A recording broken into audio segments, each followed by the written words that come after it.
ಐತಿಹಾಸಿಕ ಇತಿಹಾಸ ಪ್ರಸಿದ್ಧ ಬೆಂಗಳೂರು ಕರಗ ಮಹೋತ್ಸವ ಚಾಲನೆಗೊಂಡು ಈಗ ಕರಗ ಮಹೋತ್ಸವದ ಮೆರವಣಿಗೆ ನಡೀತಾ ಇದೆ. ಕರಗ ಶಕ್ತ್ಯೋತ್ಸವದ ಮೆರವಣಿಗೆಯನ್ನು ಲಕ್ಷಾಂತರ ಮಂದಿ ಭಕ್ತರು ಹಾಗೂ ಬೆಂಗಳೂರಿನ ನಾಗರಿಕರು, ಬೇರೆ ಊರಿನಿಂದ ಬಂದಿರುವಂಥ ಭಕ್ತಾದಿಗಳು ಕೂಡ ಕಣ್ತುಂಬಿಕೊಳ್ಳುತ್ತಿದ್ದಾರೆ.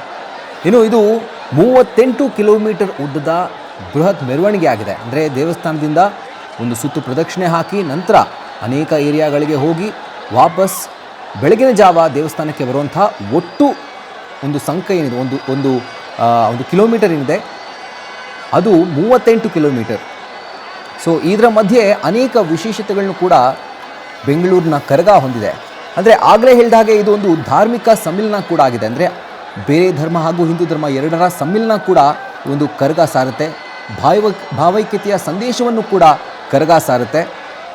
ಇಲ್ಲಿಂದ ಹೊರಟಿರುವಂತಹ ಕರಗ ಸುಮಾರು 38 ಕಿಲೋಮೀಟರನ್ನು ಕ್ರಮಿಸಿ ಹಜರತ್ ತವಕ್ಕಲ್ ಮಸ್ತಾನ್ ಸಾಹೇಬ್ ದರ್ಗಾ, ಈ ದರ್ಗಕ್ಕೂ ಕೂಡ ಹೋಗಿ ಅಲ್ಲೂ ಕೂಡ ಒಂದು ಪ್ರದಕ್ಷಿಣೆ ಹಾಕಿ ನಂತರ ಬೆಳಗಿನ ಜಾವ ವಾಪಸ್ ಧರ್ಮರಾಯ ಸ್ವಾಮಿ ದೇಗುಲಕ್ಕೆ ಬರುತ್ತೆ. ಸೊ ಕರಗದ ಒಂದು ಶಕ್ತ್ಯೋತ್ಸವ ನಡೀತಾ ಇದೆ, ಅದ್ಧೂರಿಯಾಗಿ ನಡೀತಾ ಇದೆ. ಲಕ್ಷಾಂತರ ಸಂಖ್ಯೆಯಲ್ಲಿ ಭಕ್ತರು ಕರಗದ ಒಂದು ಮೆರವಣಿಗೆಯನ್ನು ಕಣ್ತುಂಬಿಕೊಳ್ತಿದ್ದಾರೆ.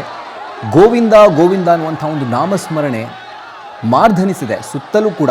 ಇನ್ಫ್ಯಾಕ್ಟ್ ಹೇಳಬೇಕು ಅಂತಂದರೆ ಆ ಕರಗವನ್ನು ನೋಡ್ತಾ ಇದ್ದರೆ ಸಂಪೂರ್ಣವಾಗಿ ಅಲಂಕೃತಗೊಂಡಿರುವಂಥ ಕರಗ ಸಾಕ್ಷಾತ್ ಆದಿಶಕ್ತಿ ದ್ರೌಪದಿಯ ಸ್ವರೂಪ.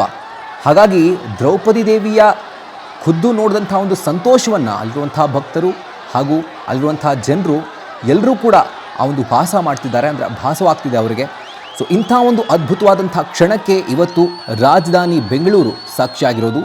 ಚೈತ್ರ ಶುದ್ಧ ಪೂರ್ಣಿಮೆಯ ದಿನ ರಾತ್ರಿ ಇಡೀ ಈ ಕರಗ ಶಕ್ತ್ಯೋತ್ಸವ ಮಹೋತ್ಸವ ನಡೆಯುತ್ತೆ. ಬೆಂಗಳೂರಿನ ಹಬ್ಬ ಅಂತಲೇ ಕರೆಸ್ಕೊಳ್ಳುವಂಥ ಕರಗ ಮಹೋತ್ಸವ, ವಿಶ್ವವಿಖ್ಯಾತ ಕರಗ ಮಹೋತ್ಸವ ಈಗ ಅದ್ಧೂರಿಯಾಗಿ ಚಾಲನೆ ಸಿಕ್ಕಿದೆ. ಮೆರವಣಿಗೆ ಕೂಡ ಹೊರಟಿದೆ. ಇನ್ನು ಅದ್ಧೂರಿಯಾಗಿ ಈ ಒಂದು ಕರಗ ಮಹೋತ್ಸವ ಸಾಗುವಂಥ ದಾರಿಯ ಇಕ್ಕಲಗಳಲ್ಲಿ ನೀವು ನೋಡ್ತಿರ್ಬೋದು ಯಾವ ರೀತಿ ಬಿಗಿ ಪೊಲೀಸ್ ಭದ್ರತೆ ಮಧ್ಯೆ ಲಕ್ಷಾಂತರ ಜನ ಸಾಗಿದ್ದಾರೆ, ನಿಂತ್ಕೊಂಡು ಕಾಯ್ತಿದ್ದಾರೆ ಯಾವಾಗ ನಾವು ಕಣ್ತುಂಬಿಕೊಳ್ತೀವಿ ಒಂದು ಕರಗ ಮಹೋತ್ಸವದ ಮೆರವಣಿಗೆಯನ್ನು ಅಂತ.